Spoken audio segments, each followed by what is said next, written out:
Hello everyone, রোজ দিনের মতন আজকে সকালে ব্রাশ করে খেজুর খেয়ে নিয়েছি। এখন সকালের খাবার বানাচ্ছি, ওই কাঁচা লঙ্কা পেঁয়াজ কালো জিরে দিয়ে গোলা রুটি। এমনিতে তো সকালের খাবার আমি বানাই, কিন্তু মায়ের শরীর 2 দিন ধরে খুব খারাপ, তাই রান্নার বাকি সব কাজ আমাকে করতে হচ্ছে। তারপরে সকালের খাবারকে আমি দুপুরে রান্না চাপিয়ে দিয়েছি। আর রান্না করতে গেলে আমি ছ্যাঁকা খাবোই। আজকে যেমন তেল ছিটকে আমার কপালের মধ্যে পড়েছে, বরফ দিয়েছি বলে তাই আর কিছু হয়নি।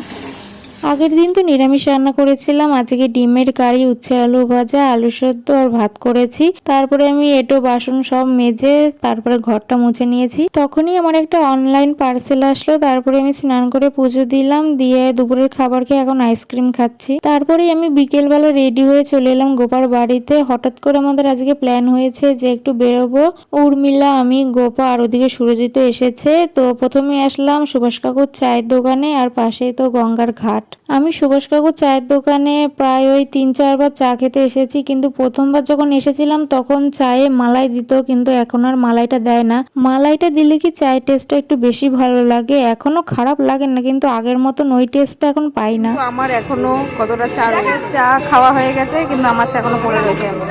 হ্যাঁ, রেস্টুরেন্টে গেলেও সেম জিনিস, মোমো খেলেও সেম জিনিস, এখন চা খেতে গেলেও সেম জিনিস। ঠিক আছে, আমার অনেক দিনের ইচ্ছে ছিল এখানে এসে চা খাওয়ার, আমি আসতে পেরেছি, তার জন্য আমি খুব খুশি হয়েছি।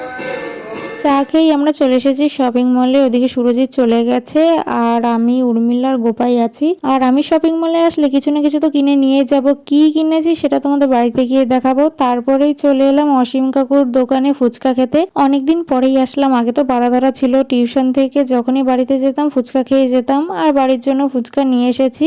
আর বাবা কোনো সময় খাবার আনলে বা আমি আনলে আমি রেডি করে দেবো, তারপরে সবাই খাবে, কেউ আর রেডি করে খাবে না। তো কিছুক্ষণ পরে বাবাও চলে এসেছে, মাও কটা ফুচকা খাই দিল, আর বাবাও এনেছে আমিত্তি। আর শপিং মল থেকে এনেছি 2টো পা মোছার, আর এই পা মোছার একই রকম দেখতে, এর আগেও একটা আমি এনেছি, ওটা ব্যবহার করেছি। আর একটা ওয়াল স্টিক, আর এনেছি একটা ফেস ওয়াশ, যেটা আমার সাথে সাথে আমার দাদাও ইউজ করে। আমি তো পুজোর জন্য শপিং করা শুরু করে দিয়েছি, তোমরা কে কে করেছো অবশ্যই কমেন্টে জানিও। তারপরে জামাটা চেঞ্জ করে আমি আটা মেখে এখন রাতের জন্য রুটি ভাজছি। তো আজকের ভিডিওটা এইটুকুই, দেখা হবে আবার অন্য কোনো ভিডিওতে। সবাইকে গুড নাইট, টাটা।